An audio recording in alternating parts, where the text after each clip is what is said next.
Voilà, je suis prêt.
Salut, merci infiniment d'avoir choisi de passer ces quelques minutes avec moi, ici à Barranquilla, sur la côte de la mer des Antilles, en Colombie, avec moi, sur ma chaîne YouTube.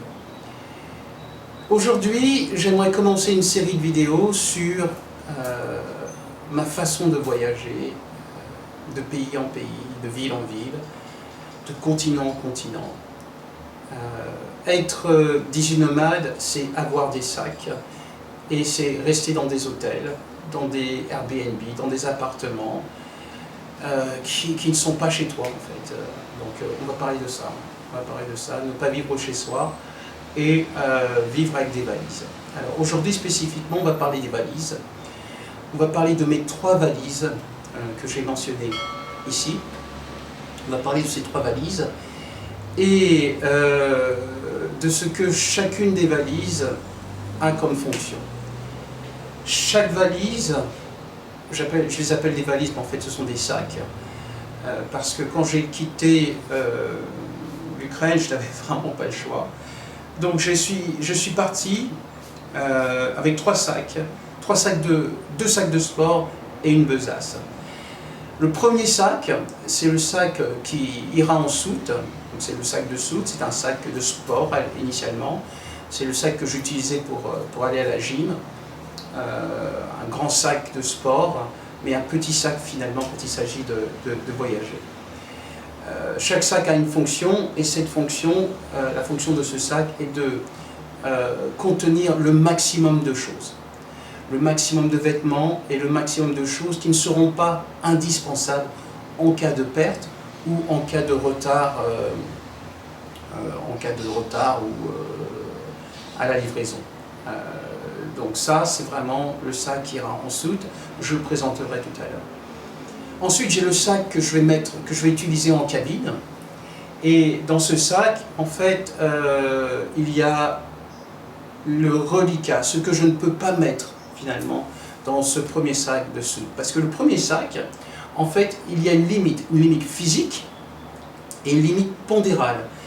La majorité des compagnies à bas coût limitent le poids de ces sacs en soute à 15 kg.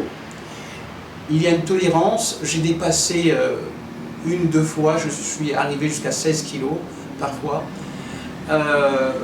Donc oui, c'est vraiment 15 kg.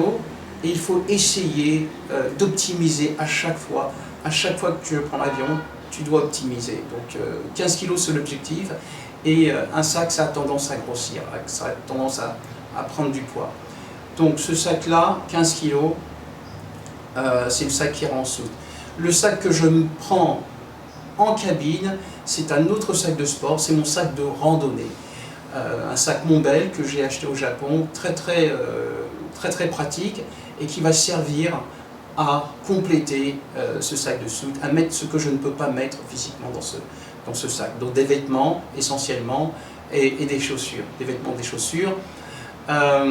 Quelques appareils, quelques outils, comme par exemple j'ai une lampe, un cercle lumineux qui me permet d'éclairer les vidéos que j'utilise. Je ne peux pas le mettre dans mon sac de soute, donc je le mets dans ce sac de cabine.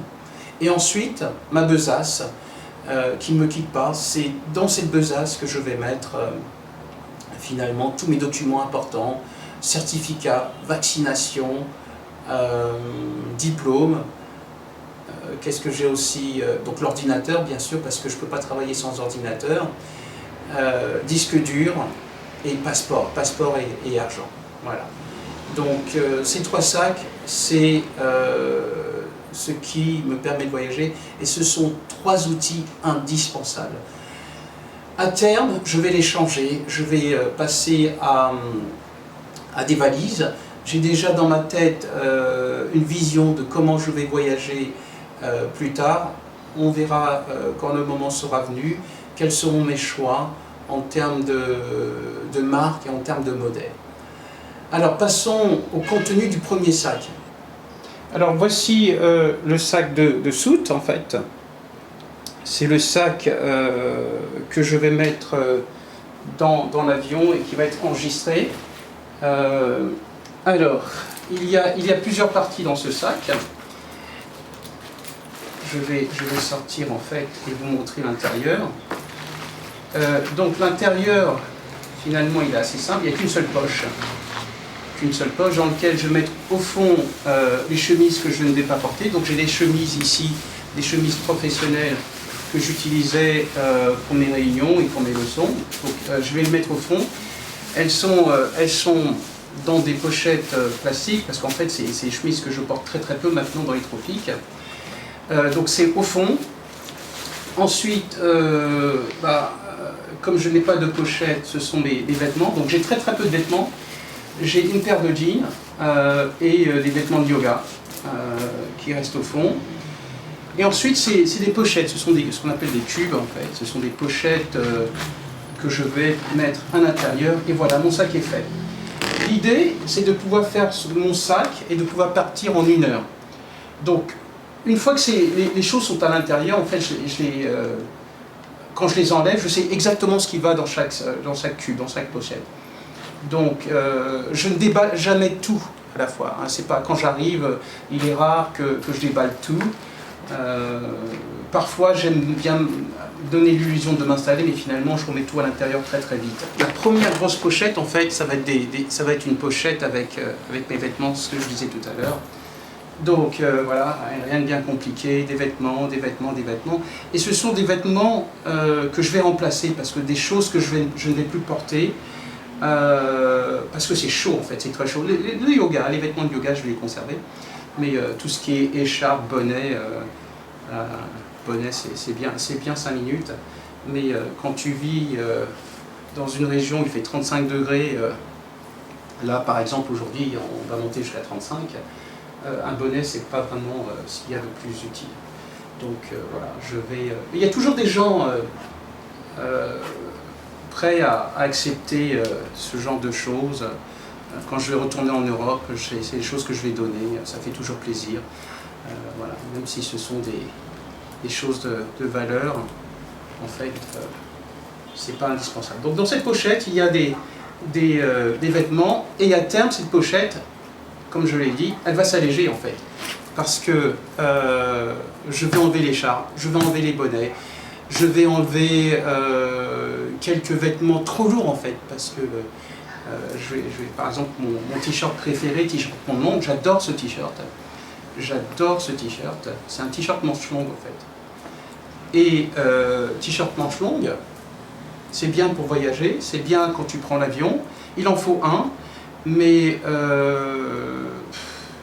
c'est quelque chose que je ne porte pas finalement, une fois arrivé à destination. C'est uniquement pour l'avion. Donc il faut que je trouve une solution pour pour l'avion. Et je crois que j'ai trouvé la solution. Ça va passer par un châle. Ça, donc les vêtements chauds, trop chauds, c'est les vêtements qui vont disparaître. Donc je rangerai plus tard. Donc ça, c'est le premier cube, la première pochette. J'ai une deuxième pochette ici qui est en fait un mélange de choses. Alors, il y a dans cette pochette donc ma corde pour faire du sport, mes gants, mes brassards, mon serre-tête pour la transpiration, des cordes, et vous voyez que des cordes, et tu vois que tout est empaqueté en fait, pour pas me tromper. Je sais exactement ce qu'il y a dans chacune des pochettes, donc des pochettes plastiques. Je déteste le plastique, mais aujourd'hui j'ai pas d'autre solution que d'utiliser ces choses-là. Et donc ici mes objets techniques, des câbles pour le casque, câbles pour l'ordinateur, des piles, voilà, des choses pour l'ordi.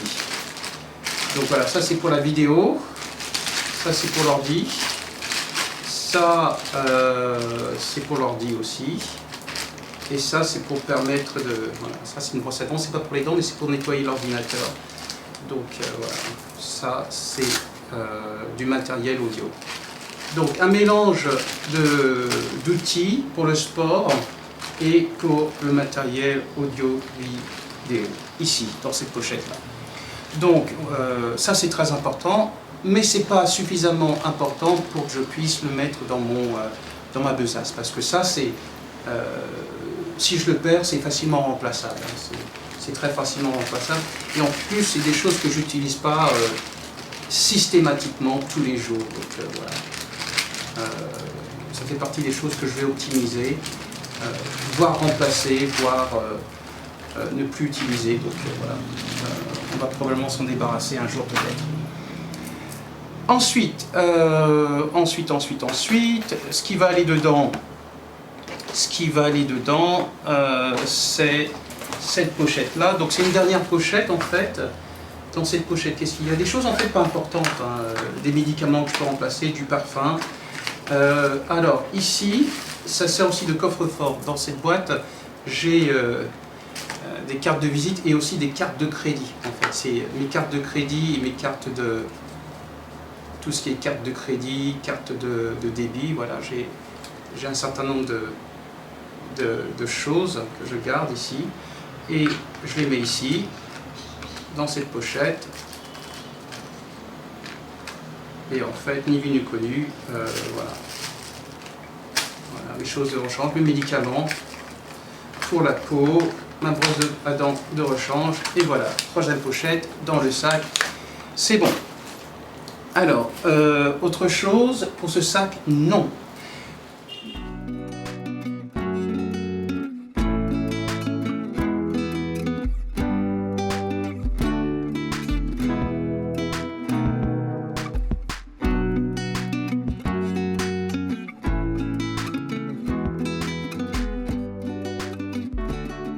Tu sais que moi, un de mes problèmes, c'est de la sécurité. J'ai aucune confiance, mais vraiment aucune confiance aux gens. Et donc mes sacs en fait sont fermés. Et j'utilise un système de cadenas pour fermer mes sacs. Alors, je vais vous montrer, voilà. Comme je n'ai aucune confiance, j'utilise toujours ce genre de cadenas. Alors ce sont des cadenas à code. Parce que, en fait, j'ai fait l'expérience de cadenas à clé, et le problème des clés, c'est que, tu perds les clés, et quand tu perds les clés, c'est toujours un peu difficile d'ouvrir les cadenas. Et en fait, une fois, donc arrivé à Cayenne, j'ai cru que j'avais perdu les clés, mais en fait, elles étaient juste tombées dans la voiture. Elles étaient tombées dans la voiture du gars qui m'a amené donc de l'aéroport en fait, de l'aéroport au Airbnb. Et je savais que je les avais sur moi en arrivant, en fait. Je savais que j'avais mes clés. Mais entre l'aéroport et la chambre, je ne savais plus où j'étais. Donc, dans la panique, j'ai demandé une pince coupante et j'ai coupé mes cadenas. Donc, cadenas perdu. Donc, avec ça, plus besoin de clés, en fait. Et je cadenasse.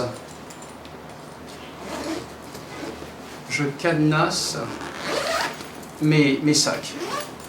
Donc voilà, c'est-à-dire que seul le personnel aéroportuaire est habilité à l'ouvrir en fait. Parce qu'ils ont une clé et en fait avec leur clé ils peuvent ouvrir et refermer ce sac. D'accord ? Donc le personnel de sécurité a accès à mon sac s'il y a des choses un petit peu bizarres, suspectes pour eux. Pour le reste, dans cette poche-là, il n'y a rien, je mets rien parce que je ne peux pas la fermer. Donc là, il y a une bandoulière. On m'a demandé plusieurs fois de l'enlever, donc je la mets là et je l'utilise quasiment pas. Ceci pour aller de la chambre, de l'appartement à l'hôtel, de l'appartement à l'aéroport. Alors cette pochette-là, en fait, c'est une pochette très intéressante. Parce que dans cette pochette-là, j'ai toutes les devises dont il faut que je me débarrasse. J'ai des pesos, philippins, j'ai des dollars mexicains, j'ai, qu'est-ce que c'est ça? Oh, des zloty polonais, des yens japonais, des bahts thaïlandais et des dollars américains. Qu'est-ce que j'ai ici? J'aurai encore quelques cochonneries. Oh, qu'est-ce que c'est ça? Oh, des grivnas, ça c'est des grivnas, putain j'en ai plein. Des grivnas, des dollars singapouriens, des livres sterling, des dollars hongkongais et des dollars taïwanais. Il va falloir que je trouve une solution, j'ai une idée. L'idée elle est très simple. Alors c'est une idée débile, hein, je sais, mais bon, on n'est plus à ça près. Je vais aller au Royaume-Uni, je vais aller à Singapour, je vais aller à Hong Kong, je vais aller à Taïwan, je vais aller aux Philippines, je vais retourner en Pologne, je suis obligé de passer aux États-Unis, au Mexique, ouais je vais y aller. En Thaïlande bien sûr, au Japon non, voilà.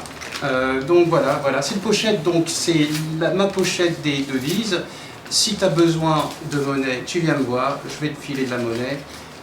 Sinon, alors à l'aéroport, il faut savoir qu'à l'aéroport, les gars, ils prennent les billets mais ils prennent pas les pièces. Donc comment faire?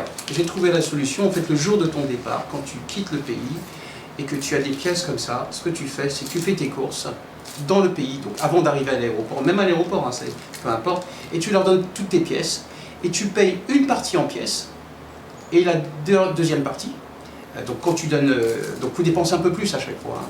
Donc ils vont te dire, ah oui, il manque quelque chose, donc tu donnes tes pièces, et la seconde partie, tu la payes par carte de crédit. Ce qui fait qu'en fait, quand tu quittes le pays, tu n'as plus ces cochonneries, parce que c'est vraiment des cochonneries, parce que ça, rien que ça, c'est 1 kilo. Hein. Ça, c'est 1 kilo. 1 kilo de pièces jaunes.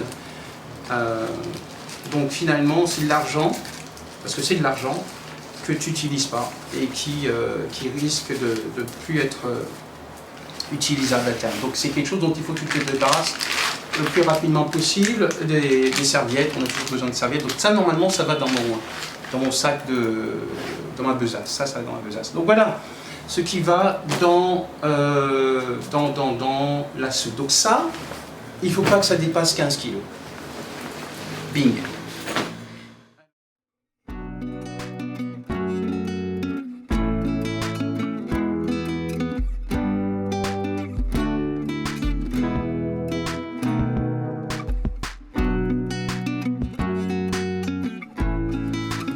Ce sac a deux fonctions. Ce sac a pour fonction de transporter Le linge sale. Donc quand je voyage et que j'ai du linge sale, le linge sale va dans ce sac. Et quand je ne voyage pas, j'y mets en fait mes vêtements de voyage en fait. Et ce sont des vêtements chauds. Donc il y a un pantalon de randonnée et une veste de randonnée. Parce que ce qu'il faut savoir, bah, si tu le sais finalement quand tu voyages, si tu voyages, c'est qu'il fait très très froid dans les avions. Dans les cabines, il fait froid. Et donc pour éviter d'avoir froid, je mets des vêtements chauds avec des chaussettes, voilà, des chaussettes de sport dedans. Donc voilà, ça c'est le vêtement, ça va dans la cabine, dans le sac, non pardon, ça va dans la soute, dans le sac soute, ici. Quelque chose d'autre qui va dans le sac soute, ce sont mes chaussures. Donc ça c'est aussi une pochette dans laquelle je mets mes chaussures en cuir, les chaussures de ville que je porte quand je mets un costard. Voilà, c'est les chaussures de ville. Voilà, ça c'est dans le sac de soute. Puisqu'on parle de vêtements, je voudrais montrer ceci.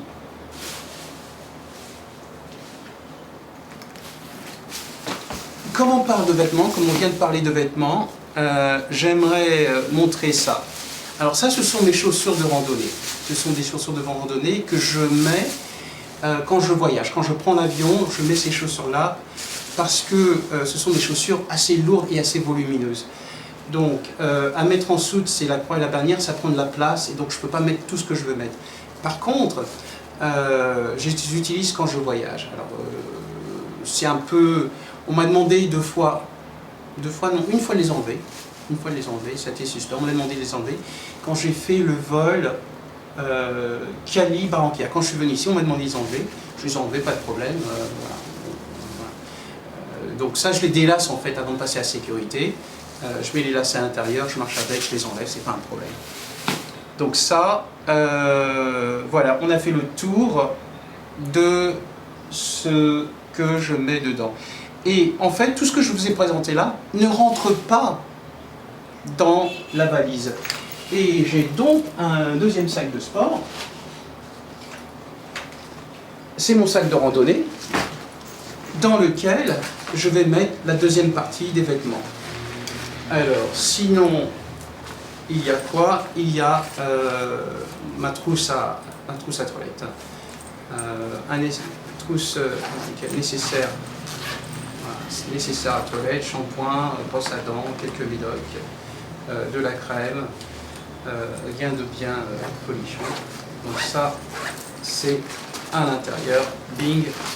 Et ça me permet d'avoir des choses, d'alléger ce sac et d'avoir des vêtements au cas où ce sac serait perdu. Parce que ça peut arriver que ce sac soit perdu. Ce sac, je ne peux pas le perdre parce qu'il va avec moi en cabine. Ok, donc ça c'est bon, j'ai présenté mon deuxième sac. Le dernier, parce que je pense que ça t'intéresse pas trop en fait, je sais pas, tu me diras. Le troisième sac, alors c'est vraiment du nomadisme, hein, ça, voilà. Donc là on a 15 kilos, peut-être 3 kilos, 3-4 kilos pour le sac à dos. Ouais c'est ça, 3-4 kilos. Et en fait, le plus lourd, c'est ce que je porte ici, parce qu'en fait, il va porter l'ordinateur. L'ordinateur et disque dur, rien qu'à ça, c'est 5 kg. Ordinateur, disque dur, passeport et argent. En fait, la devise, le sac que j'ai montré tout à l'heure avec les devises, il est avec moi ici. Donc voilà, rien de bien important. Donc tout ce qui va être matériel indispensable, c'est-à-dire l'ordinateur, le téléphone, les chargeurs, mes écouteurs, mes livres. J'ai quelques livres vachement importants, donc mes livres de langue, les choses que dont je peux pas me passer. Tout ça, ça va aller dans ce sac. Et ce sac, il est trop petit. Donc à terme aussi, il va disparaître. En fait, à terme, je vais remplacer tous ces 3 sacs.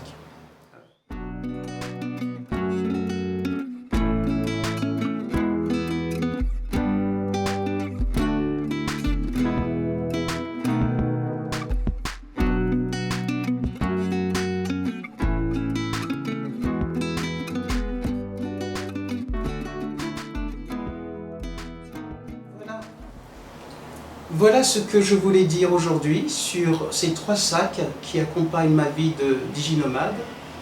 3 sacs qui n'ont pas été pensés, faits, dessinés pour cette vie sur la route. Un sac de sport qui ira en soute. Un sac de randonnée qui va m'accompagner en cabine. Et une besace qui est en fait un sac d'étudiant. Ces sacs vont à terme être remplacés par des valises qui auront été pensées, qui auront été dessinées pour le voyage. J'espère que tu auras trouvé ton compte dans cette vidéo et j'espère te retrouver très prochainement ici sur cette chaîne. En attendant, porte-toi bien. À très bientôt.